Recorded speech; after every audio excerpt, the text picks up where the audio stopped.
Lakshadweep MP Muhammad ഫൈസലിനെതിരായ വധശ്രമ കേസിൽ sessions കോടതിയുടെ ശിക്ഷ സ്റ്റേ ചെയ്യണമെന്ന ആവശ്യത്തിൽ ഇടപെടാതെ ഹൈക്കോടതി. കേസിൽ കോടതി ലക്ഷദ്വീപ് ഭരണകൂടത്തിന്റെ വിശദീകരണം തേടി. വിശദാംശങ്ങളുമായി അശ്വതി ചേരുന്നു. അശ്വതി, ലക്ഷദ്വീപ് എംപി മുഹമ്മദ് ഫൈസലിനെതിരായ വധശ്രമ കേസിൽ സെഷൻസ് കോടതിയുടെ ശിക്ഷ സ്റ്റേ ചെയ്യണമെന്ന ആവശ്യത്തിൽ ഇടപെടാതിരിക്കുകയാണ് ഹൈക്കോടതി. അതുപോലെ തന്നെ കോടതി ലക്ഷദ്വീപ് ഭരണകൂടത്തിന്റെ വിശദീകരണവും തേടിയിട്ടുണ്ട്. എന്തൊക്കെയാണ് വാർത്തയുടെ വിശദാംശങ്ങൾ?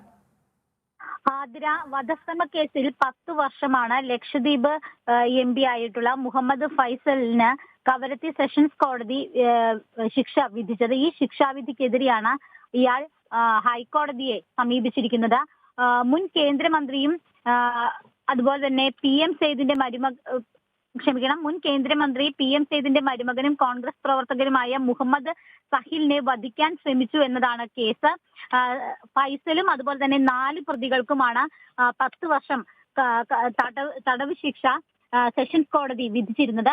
ഈ കേസിൽ ഈ ശിക്ഷാ ഇളവ് റദ്ദാക്കണമെന്നാവശ്യപ്പെട്ടുകൊണ്ടായിരുന്നു ഇയാൾ ഹൈക്കോടതിയെ സമീപിച്ചത്. എന്നാൽ ശിക്ഷ സ്റ്റേ ചെയ്യണമെന്ന ആവശ്യത്തിൽ ഹൈക്കോടതി ഇടപെട്ടില്ല. അതുപോലെ തന്നെ ഈ കേസ് ഇനി വീണ്ടും തിങ്കളാഴ്ച പരിഗണിക്കുമ്പോൾ ലക്ഷദ്വീപ് ഭരണകൂടത്തിന്റെ വിശദീകരണം ആവശ്യമായിട്ട് വരും. അതായത് ലക്ഷദ്വീപ് ഭരണകൂടത്തിന്റെ വിശദീകരണം ഹൈക്കോടതി തേടിയിട്ടുണ്ട്. അതുപോലെ തന്നെ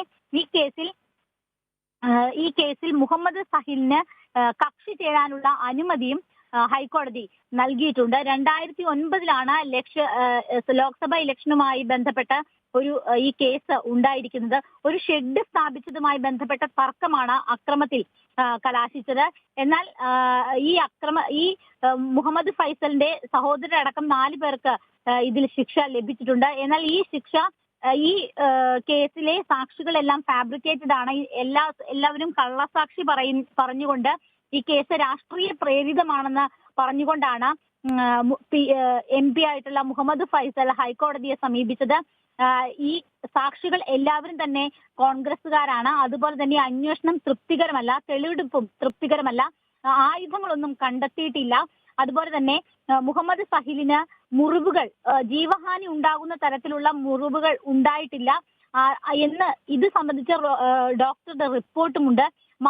മാരകായുധങ്ങളൊന്നും കണ്ടെടുത്തിട്ടില്ല, അത് ഉപയോഗിച്ചിട്ടില്ല തുടങ്ങിയ കാര്യങ്ങളൊക്കെയായിരുന്നു ഫൈസൽ ഹൈക്കോടതിയെ ധരിപ്പിച്ചത്. ഈ കേസ് ഇനി വീണ്ടും തിങ്കളാഴ്ച പരിഗണിക്കും. ആതിര. വ്യക്തമാണ് അശ്വതി. ലക്ഷദ്വീപ് MP മുഹമ്മദ് ഫൈസലിനെതിരായ വധശ്രമ കേസിൽ സെഷൻസ് കോടതിയുടെ ശിക്ഷ സ്റ്റേ ചെയ്യണമെന്ന ആവശ്യത്തിൽ ഇടപെടാതെ ഹൈക്കോടതി. കേസിൽ കോടതി ലക്ഷദ്വീപ് ഭരണകൂടത്തിന്റെ വിശദീകരണം തേടി. വാർത്തയുടെ വിശദാംശങ്ങൾ നൽകുകയായിരുന്നു അശ്വതി.